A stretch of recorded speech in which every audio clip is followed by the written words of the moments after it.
Welcome back to Silver and Black today here on Tuesday, the 14th of November. I hope you're having a good week thus far. I know you're having a good week because, look, the Raiders won on Sunday night. I mean, what else could you ask for heading into the week before Thanksgiving? And I'm thankful. We're thankful that you're here listening to us. We're an Odyssey original podcast. Do us a favor, subscribe wherever you get your audio. And if you're watching us on YouTube, thank you very much. We appreciate the chat as always. Hit the subscription and the notifications bell. I'm Scott Gulbransen, your host, joined by my partner here on the show. He is Moe Moton. He's the national senior NFL writer over at Bleacher Report covering the NFL. He also does Raiders-specific content for sportsnot.com, where you can also catch my work as well. You can follow Mo on x.com at MOEMOTON. I am at LV Gully, and the show is SNB Today. Okay, Mo, I know I dove into your Bleacher Report live right after the game because I had a few minutes before Murph and I started the show here, and it was great to see a lot of stuff. You still see, it's amazing how some people will still complain even though their team won, but overall, just, I think emotions riding high right now. People feel really good about the Raiders. Nobody's crowning them AFC champions or anything like that. It's just nice, as we've said since the last offseason, let's see some progress. Let's see a team that has that will to win and has the desire to be the best that they can be, whatever that is. And boy, we saw that against the Jets. We knew, you and I called it. You were closer to the score, I think, technically than I was, but we both had both teams under 20. Actually, I had them under 16, which they ended up getting to win the game. But we had this as a slugfest, and we knew it would be that way. It turned out a little bit different for various reasons, but we knew that the score would be low, and sure enough, it was. And the Raiders just win a street fight out there with the New York Jets, who also helped the Raiders because of their ineptitude with penalties and so on offense. And the Raiders got a little bit lucky there. But you look at this, primetime win, Raiders look good. You tuned in Monday morning, all the NFL shows were talking about the Raiders and talking about Antonio Pierce. Give me your high-level takeaways of this team after two games. Okay, great defense. This is the best defense they've played all season, right? And they beat the Giants, beat the Jets. Now they get ready to go to Miami. But give me your thoughts on this team and what you're seeing and what you saw on Sunday night in front of the national audience. Biggest takeaway for me is something I posted on the X, and I said the Raiders now have an identity. They're a physical, aggressive football team. As you can see, over the past 2 weeks, Josh Jacobs has been the heart of the offense. I know Devontae Adams is the best player on that offense. He's your all-pro wide receiver who's arguably the best at his position. But Josh Jacobs is clearly now the heartbeat of that offense. And you saw that, again, over the last 2 weeks, feeding him the football. He should have had over 100 yards at back-to-back weeks. Got 116 on Sunday against the Jets defense, where I said the weakness of the Jets defense, while it is pretty good, is their interior run defense. And you saw Josh Jacobs break one for, I believe, 40 yards. You would like to see him hold on to the football at the end of that run. But the biggest thing for me is Antonio Pierce has this team where they have a winning formula. And I talk about this every year with winning football teams and playoff teams. I'm not saying the Raiders are a playoff team, but this is what playoff teams have. They have their bread and butter approach. What is the identity of this football team? Are we a passing team? Are we a defensive-led team? Are we a run-heavy team? Are we a team that depends solely on our quarterback, like the Buffalo Bills? So the Raiders now have their identity. Again, physical. They're going to run the football 25 to 30 times with Josh Jacobs. We even saw Zamir White get a carry. He fumbled. Luckily, the Raiders were able to recover it. But they're going to run the football, and they're going to be aggressive. 2 for 2 on fourth down conversions. And a lot of people liked Antonio Pierce's gamble to go for it on 4th and inches, handing the ball off to DeAndre Carter to get that first down for 15 yards. So while it worked, and a lot of people are going to like it because it worked, I would say even if it didn't work out, I still like the aggressive approach because I guarantee you Josh McDaniels punts on that down and gives the ball back to the Jets instead of trusting his $104+ million offense. Correct. And that's been our big complaint all season before the change happened, right? Which was this idea that you have all this money invested in your offense and you're doing nothing to enable it to be successful. And that's why the celebrations and all the happiness came out, not just because the guy was fired, but because these guys could never be who they are. And again, I've said it. We're at the midway point, just past it. The Raiders are at 500. We don't know what they can be.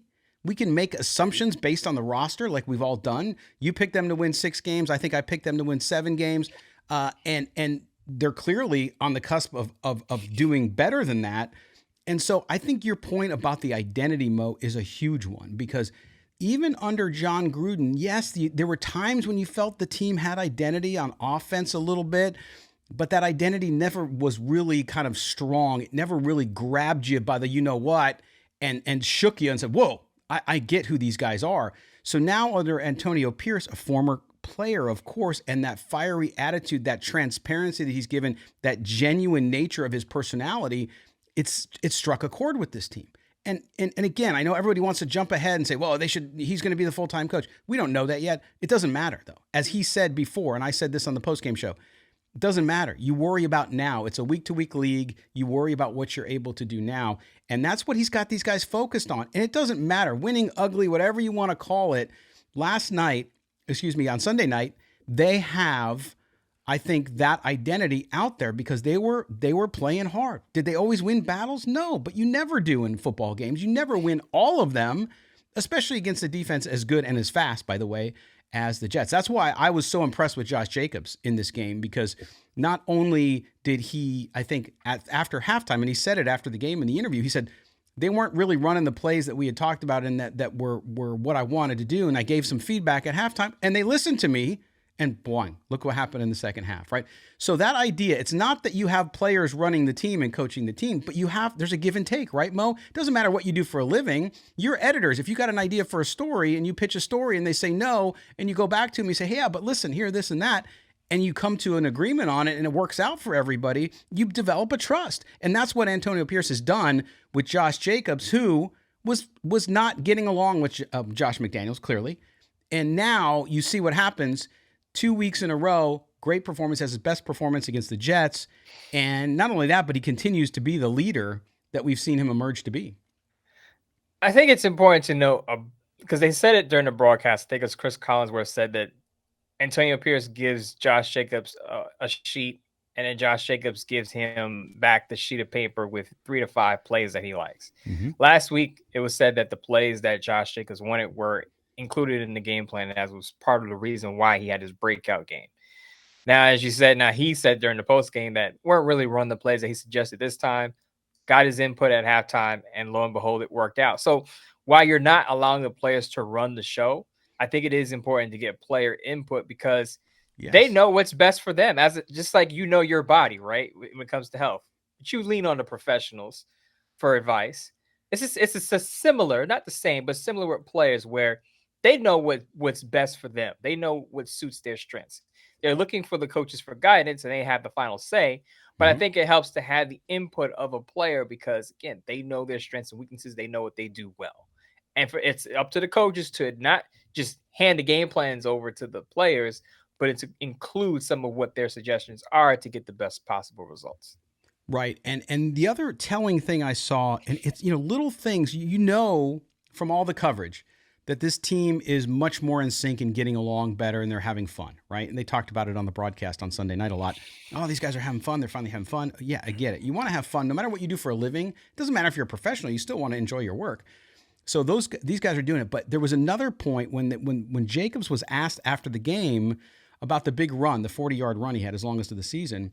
He talked about how Greg Van Roten, the right guard, told him, hey, follow that. He basically gave him the blueprint and said, go here, right? Run inside here. I got you. And so that's sharing that story. We didn't hear stories like that earlier in the year. We didn't hear about guys talking about now they weren't having as much success. But that is a key thing, because that tells me in the huddle, these guys are communicating and they're thinking about play calls. And if they got the play call in, they know what's going on. And so to see that and to hear that, Mo, is significant, because now you've unleashed one of the best talents. Whether Josh Jacobs is there next year or not doesn't matter. It matters, though, what he can do now for himself and for his team, the Raiders. And boy, that change in mentality, that change in allowing feedback has this guy feeling good. He even said it. I started to think about being a Raider again next year, right? So I know that's jumping ahead, but still, for him to say that openly, he wasn't prompted to say that. So that tells you the mood in the locker room right now.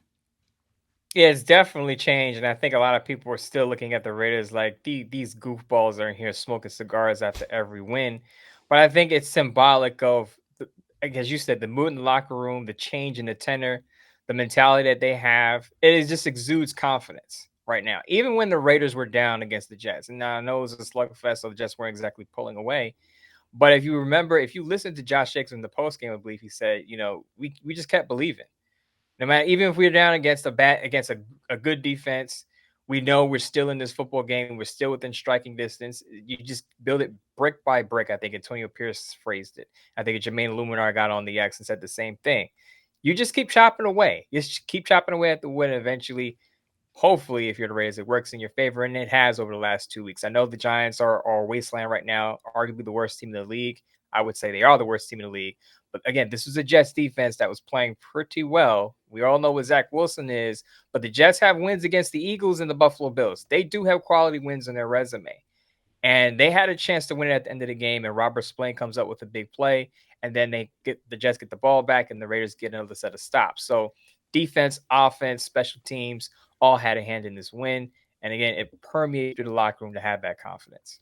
And if you're the Raiders, Mo, at this point, knowing you're going into a really difficult part of your schedule, next two games are rough. Okay. And you're hearing a lot of folks nationally say that, say, hey, it's great that the Raiders won these two games. Everybody's happy. In fact, dare I say, they've taken on an underdog sort of persona, and people sort of are cheering for them, at least in the media, which is unusual for this franchise. But you see it, which is cool because it's such a good story, probably. But then you see the schedule coming up, and it's a tough one. But if you're gonna have any chance at all, you need to have your best weapon rolling, right? And that's where Josh Jacobs is at. So good on him, and it's a phenomenal story, and it's good that he's getting warmed up. Now we got to talk about Aiden O'Connell too. So Aiden O'Connell at quarterback, okay, finishes 153 yards, a touchdown, and the interception, which was a poor recognition by him, just a poor read. And he threw the ball away. And as a rookie, you just have to protect the ball, right? So, but you're going to expect it. We talked about it leading into the weekend, Mo, that he's going to make mistakes. He's a rookie. Right. It comes with the territory. C.J. Stroud even made a mistake that almost cost him the game before their big comeback against the Bengals on Sunday. So it happens to everybody. But I was pleased at what he does. You can still see some of the things you got to work on. His footwork can be bad at times. He can rush the ball. He can hold the ball too long. All the things you expect from a rookie.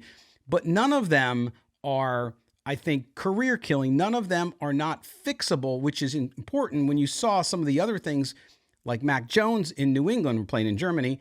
Some of the mistakes some of these other guys make, and he's not a rookie quarterback, but you see that and you're thinking, okay, so Aiden O'Connell has a skill set. And again, I think people are looking for, unfairly at times, Aiden O'Connell to perform like a first round quarterback draft pick, which he is not. He's a fourth rounder. We've said it all along. We don't know what he is yet, but I was encouraged. I thought he had a good game. And if you look at the defense he played, everybody was criticizing him a little bit, but you look at even Mahomes was held to 200 yards. Justin Herbert held to 336 yards, no touchdowns, a 65 quarterback rating. Jalen Hurts, 280 yards in the win you were talking about. He threw 3 picks against the Jets, as did Josh Allen. So I'm not comparing Aiden O'Connell to those guys, Mo, but all considering, he had a nice game when he was put in the position to play the way I felt like the offensive coordinator, Bo Hardegree, should put him in. He did really well. When he was asked to maybe do some things outside of his comfort level, it didn't go as well. But what's your overall view of O'Connell, how he played against the Jets? He's definitely growing. And a lot of people some Raider fans want to criticize him and say, oh, he's thrown for under 200 yards. Not enough guys are involved. Devontae Adams had 8 catches for 86 yards, by the way, so they're getting on the same page. But as you said, it's his third start in his 4th game. I mean, what are you expecting? Are you expecting to see Tom Brady right out of the box? I mean, there was a reason he was a 4th round pick. It wasn't like he was the first overall pick in the draft. I mean, look at Bryce Young right now. He's struggling in Carolina. Now, he has a lesser supporting cast with lesser weapons and offensive playmakers around him, but this is the number 1 overall pick. Doesn't look anything close to it right now in Carolina. So give Aiden O'Connell some time. What I paid attention to is growth. What does he look like now versus what he looked like against the Chargers? And I think you can see the development there. He had that 1 turnover, but he didn't turn the ball over multiple times. There were also 2 plays that I thought were pretty good on his part. There was one where he stumbles out of taking the ball. and still got the ball to Devontae Adams downfield. Didn't panic, didn't flinch, still completed the pass. And the play where he throws a touchdown pass to Michael Mayer in the end zone, he had to evade pressure on that one. Now we criticize him for not having the mobility. He's not going to be Josh Allen out there, but he has a little bit of wiggle. He's not athletic, but he can evade pressure if he really needs to. And he was able to do it on that play and get the ball to Michael Mayer. So he definitely deserves credit for that. I wouldn't say he's a statue, but he could definitely make some crafty moves and buy himself some time, which we saw on Sunday night. Yeah, he had a nice first down run that was negated by a holding penalty. But other than that, yeah, he's not going to be a guy who runs around. And that's why I still think no matter what happens with Aiden O'Connell this year, the Raiders will still be in the market for a more mobile quarterback in the draft. But again, you look at AFC quarterbacks. I'm going to remind people against this Jets defense, only Russell Wilson had a higher passing rating at 103.7. Patrick Mahomes 63, Justin Herbert 65, Aiden O'Connell 72. So to your point, you're seeing growth, and that's the key. And I think people need to do that. He's not going to come out and be an MVP candidate after 4 games in the NFL. That's not who he is, and it's not a real expectation. But it was good to see. And like I said, and you talked about the throw to Mayer. I mean, it was a great throw, great catch, of course. And it was good to see him connect with Mayer more, because I think that is something that has been underutilized in the Raiders offense is the tight end and some of those sets. And they really attempted to do that. You also saw Trey Tucker again, which was nice, but all those pieces too. And I always focus on this. It was use what you have and use it differently when you have a rookie quarterback, because you're not asking him to go down the field all the time, right? He can do it. And he did it a couple times nicely, but giving him the opportunity to succeed by making the game more manageable. And you got a great running back. You have these tight ends, you have these fast rookies like Tucker, use them. And I think that's credit to Bo Hardegree again, too, that the first half was a little uneven. Second half, I thought they dialed it in more. I know they didn't score until the one touchdown in the fourth, but overall, I thought they called the game better, and the creativity is much better. Creativity is much better, but what I would say is a lot of people panicked when the Raiders, only kicking field goals in the first half, and Antonio Pierce kind of botched a timeout situation where he wasted the timeout before halftime. I get that. And people criticize Antonio Pierce for that. Antonio Pierce is coaching in his second game. So what I will say about offensive coordinator Bo Hardegree, who's a first-time offensive play caller, Aiden O'Connell, who's a rookie, Antonio Pierce, who's, just now coming into his head coaching position, second game, be patient.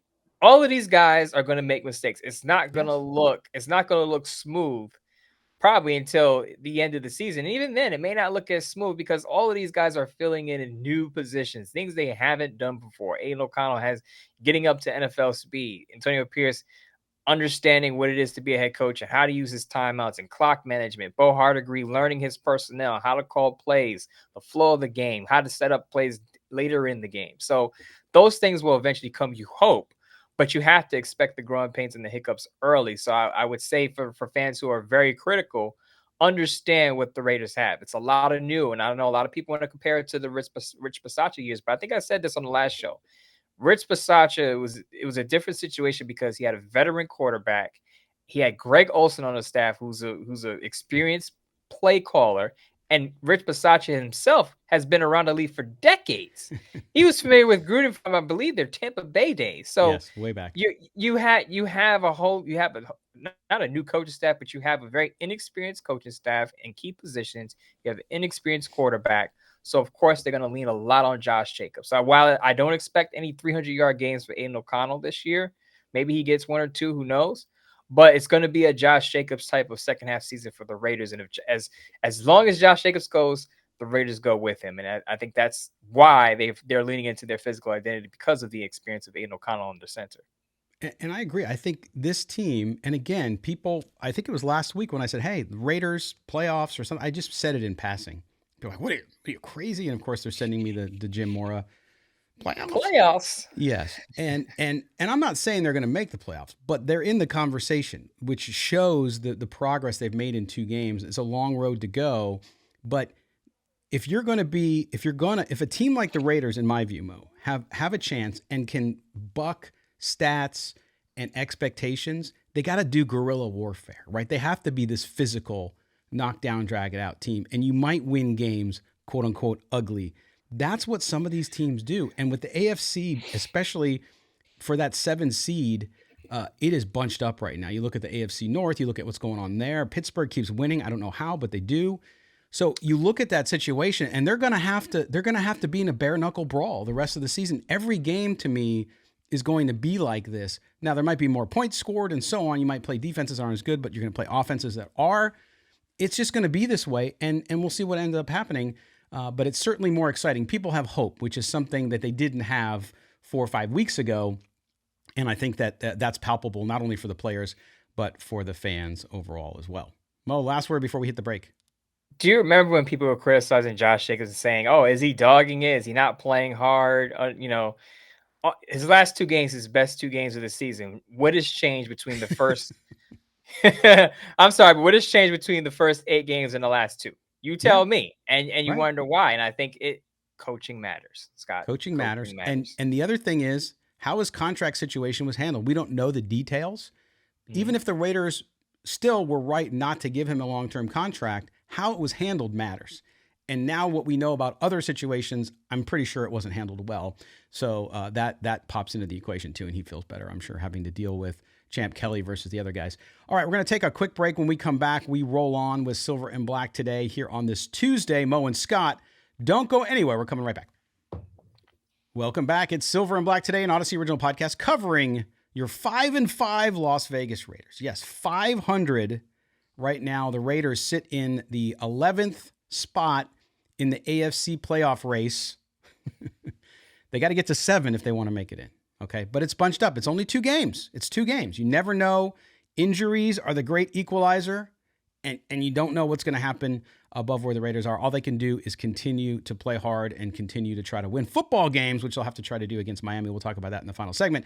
But I wanted to use this section. By the way, Scott Gulbransen and Moe Moton with you. Appreciate you being with us. But Mo, we talked a lot about the changes in the beginning, but the idea that you brought up about this team having an identity, it is amazing. And I don't think you could ever underscore the importance of leadership, right? And leadership comes in different ways, different formats, different styles. But at a moment in time, the Raiders needed a certain kind of leader. And this is where I know some of you won't appreciate it. You also have to credit Mark Davis for listening. When he decided to blow out these 2 guys and get rid of Patriot Way West, he had to make a choice. So he talked to a lot of players. I'm sure that's where a lot of it came from. But he had to make the choice. He had to make the choice to go to Antonio Pierce. He did, and it's worked out so far really, really well. That piece of it, taking on the persona of your leader, in an environment like this, football, brutal sport, the testosterone is on high. To have, how much do you think it helps in this situation, Antonio Pierce, who he was, the fact that he was a linebacker, the fact that he won a Super Bowl, that difference to these players, instantly he had a connection that only guys who've played in the NFL can understand. Right. So Antonio Pierce is not far removed from being a player himself. I'm sure he hasn't been inactive for more than a decade. Right. So he has a connection with these players that a lot of these older coaches won't have. Now, a lot of these older coaches have also played the game, but just to be not far removed from the action on the field, I think means something. I think he mentioned it in his press conference that he understands what these players go through with injuries and everything going on around them in the locker room, so he can connect with them in a way that others cannot. And someone asked me an interesting question in the Bleacher Report live stream Sunday night. Someone said, do you think if Antonio Pierce is made the head coach, would he be able to attract star players in free agency? And I said emphatically yes, because again, he's not that far removed from the game. So he understands some of the things that players want in their head coach, or what they're looking for, or what makes them tick, and what makes them make these type of decisions in free agency and picking a football team. So I don't think he'll have an issue attracting star players. And the other thing is, if you look at the way the Raiders are playing under Antonio Pierce, I think other players, other teams look at that and say, I want to be a part of that. They look like they're having fun. They're smoking cigars. The coach is a down-to-earth dude. Some people will call him a players coach, whatever you want to label it. And they're winning. And they're winning. So I think players will look at that and say, wow, I'd rather be a part of that than what Josh McDaniels is running at his as Patriot West in Las Vegas. So I don't think the Raiders will have any issues in free agency. I think Antonio Pierce's experience in the game and his recent experience in the game, more importantly, make a difference with this football team. Yes, and I noted here for notes for this segment to talk about the difference in the mental preparation that seems to have occurred with the changeover in coaching, because that doesn't mean, some people were challenging me on that thought saying, well, look at this mistake. Look, everybody makes mistakes in the game of football, especially when you're playing that sport at the highest level against a team that has talent. It's not like you're playing, I mean, the Giants had some good, I mean, they're professional football players. Even the worst teams can beat you if you don't play your game. So you look at that, and yes, they're going to make mistakes. And again, people get mad at me when I say this, but the Raiders overall on defense still don't have as much talent as I think they could to be a really dominant force in the league. Not that they're not good, they're getting the most out of what they have, which is a credit to Patrick Graham, by the way. But the mental preparation mode, what I see from these guys, I see less. I think they had 2 penalties yesterday or 3 penalties on Sunday, the Raiders. I see less mental errors happening. There's still physical errors. There's still missed assignments, things like that happen. But overall, some of the kind of, I think, lazy / sloppy mistakes that we saw under Josh McDaniels, the last 2 weeks, they've been much more buttoned up. Right. How many games can you say the Raiders were the more disciplined football team? Because the Jets were shooting themselves in the foot a lot in the first half. Yeah. Breece Hall scores a touchdown, was called back on a CJ Uzama holding penalty. There were first downs that they had that were wiped out.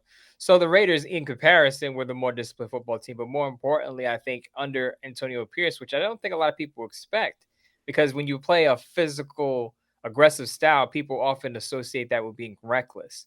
And I think that's what's important with the Raiders. They're physical and aggressive, but they're not reckless. You're not seeing a ton of penalties since Antonio Pierce has taken over. And that's something that you can't say for a lot of Raiders teams in the recent past.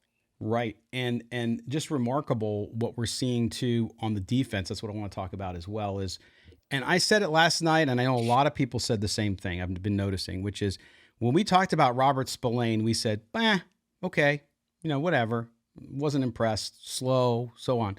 Now leads the team in interceptions with 3. He only had 1 interception his entire career before he got to Las Vegas. So whatever has sparked this renaissance for Robert Spillane, maybe it's because his wife is expecting a child. It was kind of cool to see that on the show yesterday after the game when he kind of broke the news for folks. But either way, you're getting, and this is what I meant the point to Murph the other night, Mo, and I want to get your thoughts on it, which is the Raiders have talent. They're getting more out of their talent in some positions than they were before, which speaks to, I think, what this defense's defining moment was that second half of the Chargers game. That's when things started to turn for this defense, if you go back and look at it. And now you go look at, they've given up just 3 touchdowns in 3 games, right? That's correct. 3 touchdowns in 3 games, including the Detroit Lions, who are 8-2. They gave up 2 to them. 1 was late when the defense was gassed. So this defense and Patrick, they're playing probably better than they should, but that's okay. That's what coaching's about. And Patrick Graham was public enemy number 1 last year with some good reason, but it seems to have clicked. And this staff, I think, on the defense mode deserves a lot of credit for getting these guys to play as well as they possibly can. So a quick note on Robert Spillane, right? So a lot of people want to point out how, oh, you were critical of Robert Spillane. You didn't do your someone's like, oh, you didn't do your research on Robert Spillane because you were wrong about him. And I responded and I said, you could do all the research in the world on a player. We see it every year during draft time, right? The best of the best experts have certain guys being bust or overrated, and this guy isn't going to be much. And what happens? It's the total opposite. So you could do all the research you want on a player. You just can't predict how a player is going to fit into a certain system. Now, I want to give credit to not only Robert Spillane, but Antonio Pierce, because he is the linebackers coach. And we've said it on this show that the most impressive position on the Raiders roster has been their linebackers, because a lot of people, including us, have said the linebacker core is probably the weakest group across the league. Divine Diablo and Robert Spillane together have been terrific. And I'm not even exaggerating. That is not a hyperbole. They've been terrific together. And I want to show me anyone who said yeah, Robert Spillane is going to lead the Raiders in interceptions by week 10. Show me the person that said that, and then I'll give the credit where it's due, because I'm not seeing anyone that came out and said, yeah, Robert Spillane's going to play at a Pro Bowl level.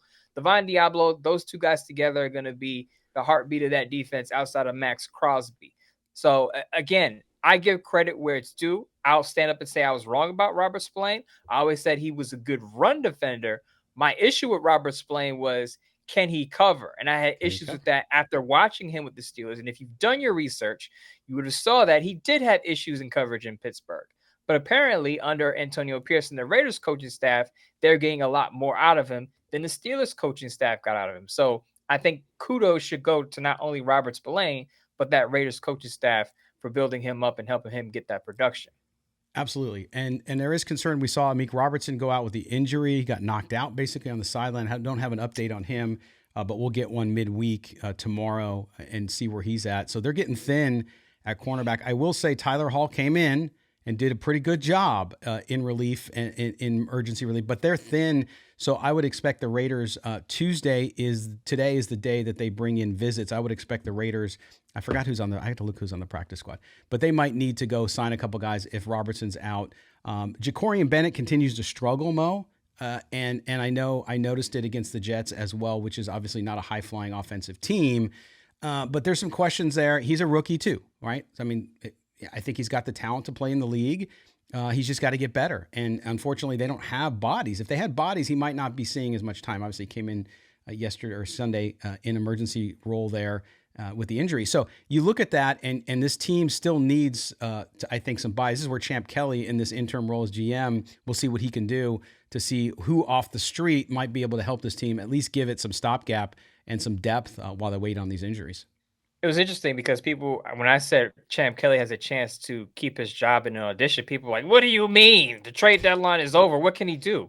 Well, at the end of the season, when you have injuries, you could still pick up from the free agent pool. And if you pick up a guy off the scrap heap and he plays well, guess who gets the credit for that? Exactly. Part of your front office gets credit for that. So they let go of David Long Jr., I believe, not too long ago. Yeah. They let him go, and they picked up some linebackers, Jalen Smith being one of them, who was inactive on Sunday. But now that Amik is out, or could be out with a concussion, it'll be interesting to see what they do with their cornerback group. Now, during Sunday, they bumped Nate Hobbs outside and inserted, as you said, Tyler Hall, which I think that's the route they should go if Amik isn't going to play. Nate Hobbs on the outside opposite Marcus Peters with Tyler Hall in the slot. But, of course, you're still going to need some depth just in case another guy gets hurt, because we also saw Jacorian Bennett get banged up. He had to come off the field. And shuffling the deck in the secondary is going to be tough against a Miami Dolphins high-flying offense. That's what I was going to say. They're going to be in a track meet on Sunday against the Dolphins, and you're just going to get tired. And not even injury, just winded. Fatigue. Chasing Tyreek Hill and those guys around. So not to mention the running game, which is incredible as well. So it's going to be a battle, and I know we'll get deep into that on Thursday. But yeah, great progress by the defense. Good to see. Credit to the coaching staff, as you said. All right, we're going to take our final break. When we come back, we'll close out the show. We'll talk about Raiders and playoffs. Yes, Raiders and playoffs. We'll talk about that and what it might take for them to get there.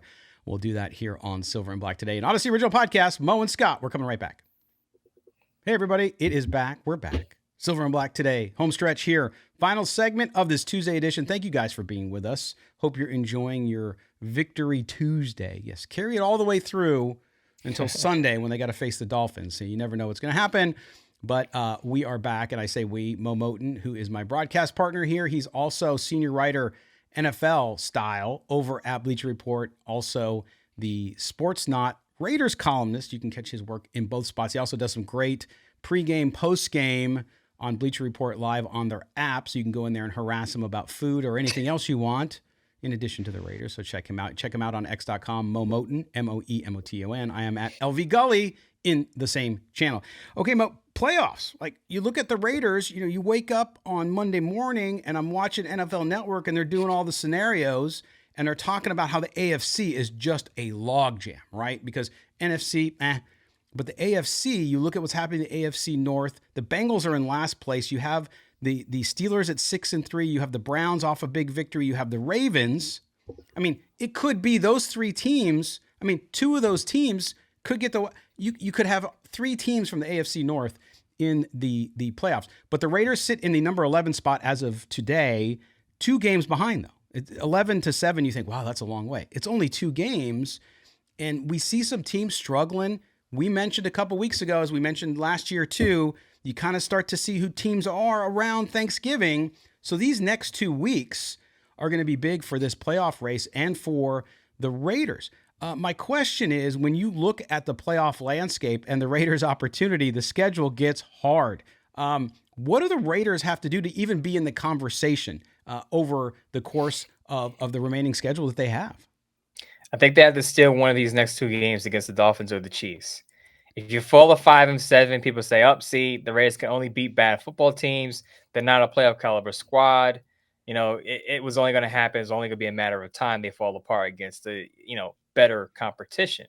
But if they're able to steal one of these 2 games, and let's say they go into their bye at 6-6, and you're thinking, okay, after that you have the Chargers, I think the Vikings. After that, you have the Chiefs again. You have the Colts and the Broncos. Now, you would say a majority of those games that I just listed off, most of those games I listed, winnable football games. The Chargers and Raiders always close. Joshua Dobbs playing pretty well with the Vikings right now, but they're not unbeatable. The Denver Broncos, Raiders have had an edge over them for the past 4 or 5 years, and the Colts are pretty mediocre. They're up and down. I know they beat the Patriots in Germany, but the Patriots are at the bottom of the standing Yes.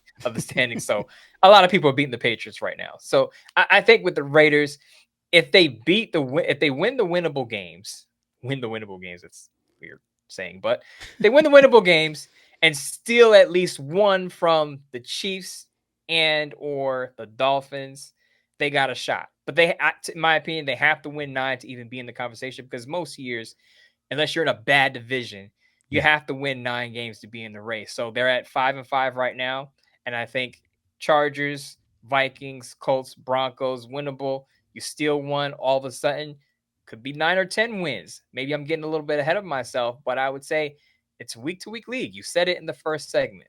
Week-to-week league. Injuries happen, changes happen. We don't know what certain teams may look like post-Thanksgiving. The Raiders have some momentum, playing with some confidence. We see upsets all the time. The Arizona Cardinals beat the Cowboys earlier this year. So there are things that happen in the NFL that seem inexplicable. Why not the Raiders? Why not the Raiders upsetting one of these good football teams? Right, which means they got to go 4-3 down the stretch. They got to do 4-3, which would make them 6-3 down the stretch, because they've just won 2. I mean, from the midseason point, from the coaching change, they'd have to go 6-3. And I think that was the number you said when Antonio Pierce took over last week. Did you not? That's correct. Yeah. 6-3. Yep. If he goes 6-3, the chances of him keeping that job grow exponentially. Oh yeah, absolutely, 100%. And I don't think anybody would argue that, because if you go 6-3 with that team that couldn't shoot straight under Josh McDaniels, you deserve it, man. There's no question about that.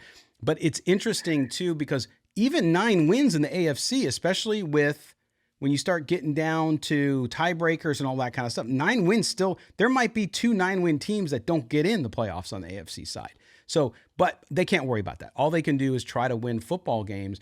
I don't want to get people's hopes up too much, but like you said, if they can steal one of these 2 games against the Chiefs or the Dolphins, both of which have their defenses ascending and their offense is still high powered, but not as high powered as it was earlier in the season, at least for the Dolphins, then they can do it. And that's what they have to focus on. It's going to be interesting to watch this, because this might be an opportunity for this team to really make a statement. And again, if they want this coach to come back next year, they're going to have to do that. They're going to have to put themselves in a position where they're at least there with 9 wins, and whatever happens outside of their control happens. But at least if they get into that position, everybody can walk away from it and say, well, we did everything we could. Here's the other scenario. Now, I know Raider fans don't want to hear this, but let's say the Raiders drop the next 2 games. They go 5-7, and everyone goes, "Oh, see, they're frauds." They're not going anywhere. They're better under Antonio Pierce, but they're still not there yet.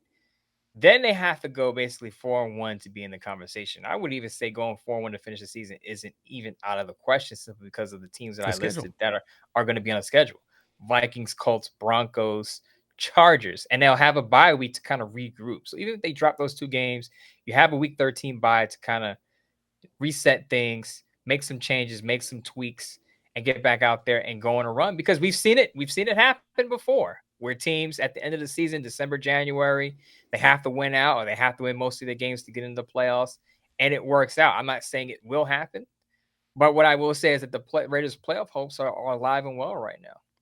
Yeah, and so much to me hinges on just getting, and it's hard when you have a rookie quarterback.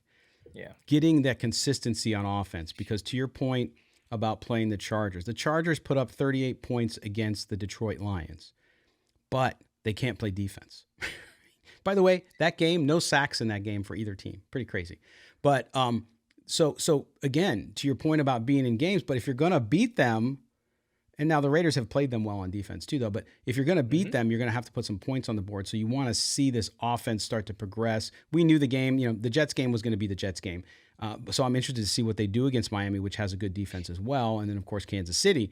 So we'll learn a lot about this team in the 2 weeks. And even if they don't win the games, Mo, I don't think people should be disappointed. If you see the same team you saw out there who is playing hard, taking opportunities, making the most out of them, and they come up on the short end of it, so be it, right? But at least the team is playing better, and they've taken on that persona, and they know who they are. They know that identity.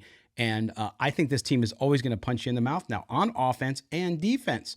So they will have the opportunity to make themselves part of that story, the playoff story. But if they don't, you have to look for how they progress if you see growth on all sides of the ball. Next week is definitely the measuring stick. I know the Dolphins don't have a quality win. They haven't beaten a team with a winning record. Right. But you got to respect their offense. And the Raiders are familiar with Tyreek Hill. They got Jalen Waddle over there. Their rookie running back, Devon Achane, or Achane, however you want to pronounce it. My apologies if I pronounce it the wrong way. They opened his window of practice so he could return in that Raiders game. And so Mostert's crazy. He and Mostert together are going to really test that Wow. Raiders run defense. And I think Nesta J. Severa better be active for that game. I know he wasn't active against the Jets, but I think they're going to need all hands on deck to stop Mostert and Achane. 100%. And they're going to have to, it's not going to be a field goal game. I'll put it that way. You're going to have to score 6. You're going to have to put 7 on the board and move that offense and keep Josh Jacobs rolling as well. All right, Mo, we are out of time for this edition of Silver and Black today. It is Tuesday as we stand today. Let everybody know what you got coming up on Bleacher Report. Also, your work up on Sports Not. So on Wednesday, I believe 7 p.m. Eastern Time, 4 p.m. Pacific, I'll have a Bleacher Report live, digging into the Raiders matchup with the Dolphins. What can the Raiders do to basically slow down that high-powered offense? We talked about Achane, we talked about Mostert, we talked about Waddle, Tyreek Hill. The Raiders defense is definitely going to be tested. I believe they came into the last game top 10 in pass defense, so we'll see how it stacks up against a high-powered passing attack.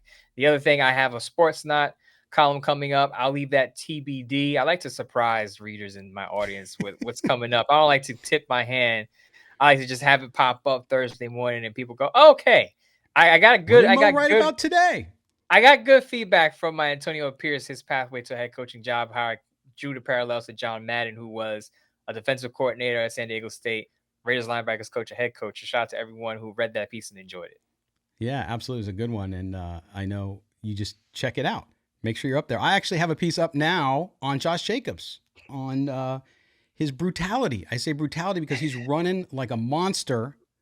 He's a man who's risen from the ashes. I mean, I was trying to think, I was writing the lead, Mo, and I was trying to think of like a fictional, like literary character, somebody who rose from the ashes, and I couldn't find the right one to fit in it. But it's amazing to watch Josh Jacobs and to hear him do that. So check out that as well. But he's the key, man. He is the engine on that offense, and they got to keep him moving, and he won't stop unless somebody stops him. But he was running just like a maniac. His conversation with Bo Jackson, I talk about that in the piece, which is really funny. Despite the expletives, it was funny. So good stuff, and we will be back with you guys on Thursday with another edition, and I think we'll dive into the... We got to see if we can get Jeremy on, man. Jeremy? Klump. Oh, yeah.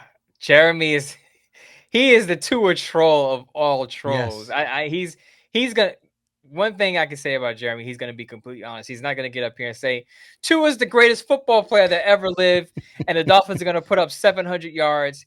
he's very objective as we are. Yes. So we definitely have to. I have to hit Jeremy up and ask him if he has some time to spare us and talk Dolphins Raiders coming up. That would be good. We'll work our damnedest to get him on for Thursday's show. In the meantime, if you don't already subscribe to the show, wherever you get your audio, just look for Silver and Black Today. Do that for us. Do us a big favor too. Put on the auto download. That way, every time we have a new episode, it's pushed right to you. You don't have to worry about it. So you wake up in the morning, get ready to go to work, wherever you're listening, getting on the train, you can hear it right there. Also, subscribe, hit the notifications bell on YouTube, and follow Mo, M-O-E-M-O-T-O-N, Moe Moton on X.com. I am at LV Gully, the show SNB Today. For our producer, Mike Robier, for Moe Moton, I am Scott Gulbransen. We will talk to you all Thursday. Enjoy your winning week, Raider Nation.